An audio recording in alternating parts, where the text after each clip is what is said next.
नमस्कार किसान साथियों, आपका हमारी चैनल गुरु राजपूत फार्मर में स्वागत है। और जैसे अभी ये मूंग देख रहे होंगे आप, हमारा जो GAM5 जो गुजरात आनंद मूंगविन के नाम से है, और अभी इसमें स्प्रे चल रहा है। तो ये स्प्रे की अगर बात करें तो छठवां स्प्रे चल रहा है हमारा, जो कीटनाशक का होता है, यह छठवां स्प्रे है। और अभी मूंगों की कंडीशन आप देख सकते हो, जो कि 57 दिन की अवस्था है ये जो आज है। जो इस प्रकार से मतलब आधे से ज़्यादा या 50% या 50% इसमें फलियाँ आ चुकी है, और आधे 50% फूल है। और अभी मैं दवाइयाँ आपको बता देता हूँ, फिर सारे प्लॉट में अभी आपको दिखाता हूँ किस प्रकार से क्या कंडीशन है हमारी। तो अगर दवाइयों की बात करें तो हमने इन 2 डिब्बों में घोल बना के रखा है। जो घोल में मैंने आपको और भी 2-4 वीडियो जैसे बताई है जिनमें हम दवाइयाँ डाल रहे हैं। तो दवाइयाँ की अगर बात करें तो जैसे हम जो इचिवान का जानदार होता है, जिसमें कि क्लोरा-एंटीनिलिप्रोल होता है, यही डाल रहे हैं। और यह 75 ml प्रति एकड़ के हिसाब से डाल रहे हैं, क्योंकि हमारे यहाँ पर पिछले वर्ष मारुका का अटैक आ गया था। और मारुका का अटैक आने के कारण हमारी फसलों में बहुत नुकसान हुआ था हमें, क्योंकि वह जो इंसेक्ट था या मारुका इल्ली थी या विन पोर्ट बोरर भी बोल सकते हो, यह फर्स्ट टाइम आई थी जब हमारे यहाँ पिछले साल।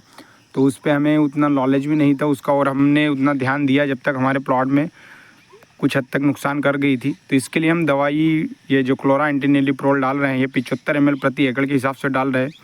और इसका लेवल क्लेम है इसलिए डाल रहे हैं क्योंकि कुछ किसान भाइयों के जैसे मेरे पास कमेंट भी आए थे कि ये कोरोजन या क्लोरा-एंटीनिलिप्रोल से ये मारुका बिट्राटा जो है विन पोर्ट बोरर यह मरती नहीं। तो ऐसा नहीं है, क्योंकि इसका लेवल क्लेम है, तो इसी के लिए डाल रहे हो। साथ में इमामेक्टिन भी डाल रहे हैं, जो इमामेक्टिन है जिसमें कि पोर्ट बोरर, सूट बोरर और स्टेम बोरर के लिए भी वह जो इमामेक्टिन बेंजोएट होता है उस पर भी क्लेम है। तो इन दोनों दवाइयों को हम कॉम्बिनेशन करके डाल रहे हैं, जैसे मैंने आपको और भी वीडियो में बताया था, इसलिए अभी भी डाल रहे हैं हम। और इमामेक्टिन बेंजोएट डाल रहे हैं जो 70 से 75 ग्राम प्रति एकड़ के हिसाब से, वह भी डाल रहे हैं। जो कि जो SG फार्मूलेशन वाला होता है वह डाल रहे हैं। और साथ में भी इसमें हम एक न्यू चीज़ ऐड की है, जैसे इसमें जैसे हमने मच्छरों के लिए या और भी कई जो जैसे छोटे कीट होते हैं, मच्छर या एफिड जैसिड्स, और भी जैसे बहुत सारे बारीक कीट होते हैं, जैसे कि आप अगर प्लॉट में विज़िट करोगे या घूमोगे और देखोगे, जब जाके आपको दिखते हैं या मिलते हैं, तो उसके लिए हम इसमें नीम ऑयल भी डाल रहे हैं, जो कि 10,000 ppm वाला नीम ऑयल होता है, जो 150 से 200 ml प्रति एकड़ के हिसाब से डाल रहे हैं। और इसको डालने का खास कारण यही है कि ज़्यादा से ज़्यादा इंसेक्ट को हम कंट्रोल करके रख सकें और हमारी फसल को सुरक्षित रखें। इसके लिए हम इसमें अभी इंसेक्टिसाइड के साथ ये मच्छर मार के लिए या अधिक से अधिक इंसेक्ट को कंट्रोल करने के लिए हम नीम ऑयल भी ऐड कर रहे हैं, ताकि जो मारुका इल्ली है वह भी उसका भी अटैक नहीं हो और हमारी फसल में कोई नुकसान नहीं हो। और अभी टॉनिक के रूप में जैसे हमने उधर अदर प्लॉट में ईशावियन डाला था, और अभी इसमें अब जो नेक्स्ट स्प्रे करेंगे, जैसे ज़रूरत लगी तो, नहीं लगी तो कोई दिक्कत नहीं है। और अभी इसमें एक टॉनिक भी डाल रहे हैं, जो कि आपने बहुत पहले भी डाला होगा किसानों ने, अभी कुछ समय से ये बैन है थोड़ा सा। तो इसमें जो नाइट्रोवेंजन है वह डाल रहे हैं, जो कि 35% वाला होता है। तो यह नाइट्रोवेंजन ग्रोथ भी बढ़ाता है, मतलब जो पौधे की हाइट बढ़ाता है, फूल फलियों के आकार सभी में वृद्धि करता है। तो इसके लिए इसको डाल रहे हैं, क्योंकि हमारे 2 एकड़ का प्लॉट है, थोड़ा सा इसकी फसल थोड़ी सी डाउन थी, मतलब जो अवस्था थी इसकी, क्योंकि ये ज़मीन थोड़ी सी हमारी हल्की ज़मीन है। इसके लिए यहाँ पर जैसे अभी मैं वीडियो बना रहा हूँ, यहाँ पे आप देख रहे होंगे, तो यहाँ फसल हमारी इतनी अच्छी है क्योंकि यहाँ पर थोड़ी सी ज़मीन हेवी है। बाकी अगर मैंने जैसे आपको पहले वीडियो में बताया था, तो वहाँ पर ज़मीन क्या थोड़ी सी लाइट है, मतलब पथरीली है, तो वहाँ पर ये हाइट नहीं लेते। और अभी मैं मूंगों में आपको दिखा सकता हूँ कि जैसे कुछ इस प्रकार से फलियाँ जम चुकी है कुछ गुच्छे में, और कुछ में जैसे उसके ही नीचे है, तो यहाँ पर इसमें 2 ही है। तो कुछ फूल ड्रॉप भी हुए हैं, मतलब जो पानी का मैनेजमेंट था इस ज़मीन में, अगर जिसमें ये GAM5 लगा है, अगर इस ज़मीन में हम हर 4 से 5 दिन में अगर पानी देंगे तो भी इसमें कम रहेगा। इसलिए इसमें हर चौथे 5वें दिन पानी देना संभव नहीं है, क्योंकि अदर प्लॉट में भी देना रहता है। और इस हल्की ज़मीन में 4 से 5 दिन में पानी देंगे तब जाके अच्छी ग्रोथ रहती है। तो इसलिए यहाँ पर हेवी ज़मीन है, तो सही से फलियाँ और बीन बन चुकी है।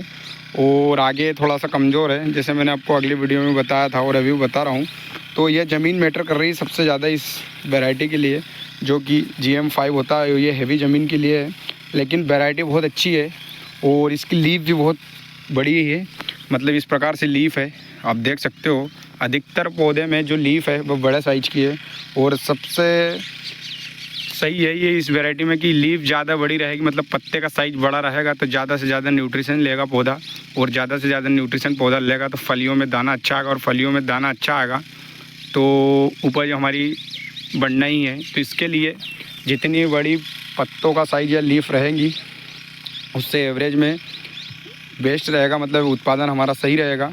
और अभी मैं दिखा सकता हूँ इसमें कि पानी की कमी होने के कारण कुछ फ्लावर ड्रॉप भी हुए हैं, और कुछ इंसेक्ट जैसे मच्छर वगैरह से भी नुकसान हुआ होगा, और कुछ फ्लावर जैसे पौधे में कैपेसिटी नहीं रहती, मतलब उतने फूलों को संभालने की, कि जिसमें उनमें जितना बाहर आया, मतलब इसमें 25 फूल या 50 फूल आए, एक उदाहरण के लिए बता रहा हूँ मैं, तो उतने में फली जमाना या उनमें सभी में बीन बनना पॉसिबल नहीं रहता। तो कुछ फ्लावर पौधे ऑटोमेटिक भी ड्रॉप हो जाता है। जो पानी की कैपेसिटी रहती है वह पौधे में कमी आ जाती है, मतलब पानी की, उसके कारण भी कुछ फूल को ड्रॉप कर देता है पौधा। तो इसके लिए ही फूल या फ्लावर कुछ ड्रॉप भी होते हैं, और जब पौधे में कैपेसिटी नहीं रहेगी तो फूल ऑटोमेटिक ड्रॉप कर देगा, क्योंकि यह सबसे नाजुक स्थिति होती है पौधों की। जो फूल से फलियाँ बनने की स्थिति रहती है, इस पर सबसे ज़्यादा नाजुक स्थिति रहती है। तो इस प्रकार से कुछ फ्लावर ड्रॉप भी हुए हैं, मतलब 50% या 50% जो फ्लावर आते हैं उसमें से ड्रॉप भी हो जाते हैं। तो उसके बावजूद भी एवरेज में मुझे ऐसा लग रहा है वैरायटी सही रहेगी। और मैं भी आपको ऊपर चल के दिखाता हूँ कि जहाँ पर हल्की ज़मीन है वहाँ पर मूंगों ने ग्रोथ नहीं की। आप देख सकते हैं यहाँ पर हाइट बिल्कुल कम है, तो यह इसलिए है। और इसमें भी फ्लावर भी कम है और फलियाँ भी कम है, क्योंकि ज़मीन हल्की होने के कारण या लाइट ज़मीन होने के कारण इसमें इतनी अच्छी फसल की लगावट नहीं है जितनी अच्छी हमारी ऊपर की फसल में, मतलब नीचे जो डाबर वाला खेत है हमारा, यह हेवी सी ज़मीन है वहाँ पर, तो इसलिए है। और यह पूरा 2 एकड़ का प्लॉट है हमारा, जो GM5 लगाया हुआ है, जो कि 57 दिन की अवस्था हो चुकी है।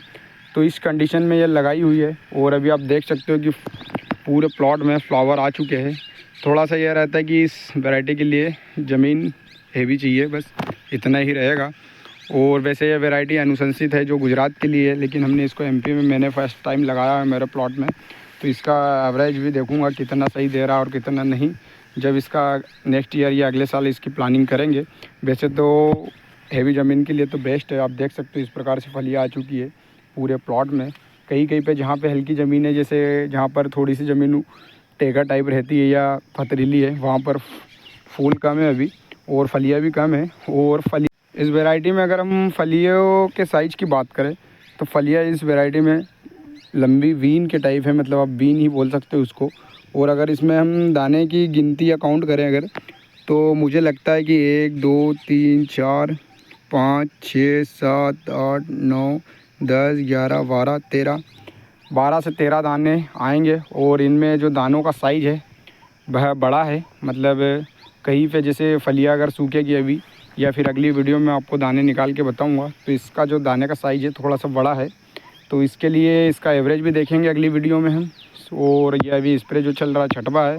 और इसमें इस प्लॉट में अगर मैं आपको जो रियल है वो बताऊं अगर, तो ये जैसे ज़मीन मैंने आपको बताया कि हल्की ज़मीन या लाइट ज़मीन है, तो इसमें हमने जो पलेवा किया था, मतलब जो मूंग उगाने के लिए, उसके बाद इस प्लॉट में हमने 5 पानी दे दिए। और अभी मुझे ऐसा लग रहा है कि इसमें 1 से 2 पानी लगेंगे, क्योंकि ऊपर हल्की ज़मीन है। तो इस प्लॉट में मुझे सबसे ज़्यादा पानी लगेंगे, लगभग 6 से 7 पानी लग जाएंगे। बाकी हमारे अदर प्लॉटों में 4 से पलेवा जो मतलब उगाने के लिए रहता है उसमें उसके साथ 4 से 5 पानी में मूंग आ जाएंगे, लेकिन इस प्लॉट में हमें 6 से 7 पानी लगेंगे। इस प्लॉट में 1 से 2 पानी एक्स्ट्रा लगने का कारण यह है कि हल्की ज़मीन है। अगर आप किसी किसान भाई की भी अगर हल्की ज़मीन है तो उसमें पानी ज़्यादा ही लगेगा, कम नहीं लगेगा, क्योंकि मूंग में जितना पानी सही प्रॉपर फूल की स्टेज या फलियों की स्टेज में आप दोगे और मैनेजमेंट करके रखोगे तो आपकी फसल में वृद्धि ही होगी, मतलब उपज आपकी बढ़ेगी, कम नहीं होगी। तो इस प्रकार से देख सकते हो आप। और जब आपकी फसल में नीचे की फलियाँ एक या 2 इस प्रकार से सूखने लगे, जब आप पानी छोड़ दें तो उसके 8 से 10 दिन में आपकी फसल हार्वेस्टिंग के लिए तैयार हो जाएगी या कटने के लिए। तो इस प्रकार से मूंग की ये कंडीशन है। और अगर आप सभी किसान भाइयों को वीडियो पसंद आई हो तो वीडियो को लाइक करें, चैनल को सब्सक्राइब करें। जय जवान जय किसान। वीडियो देखने के लिए धन्यवाद।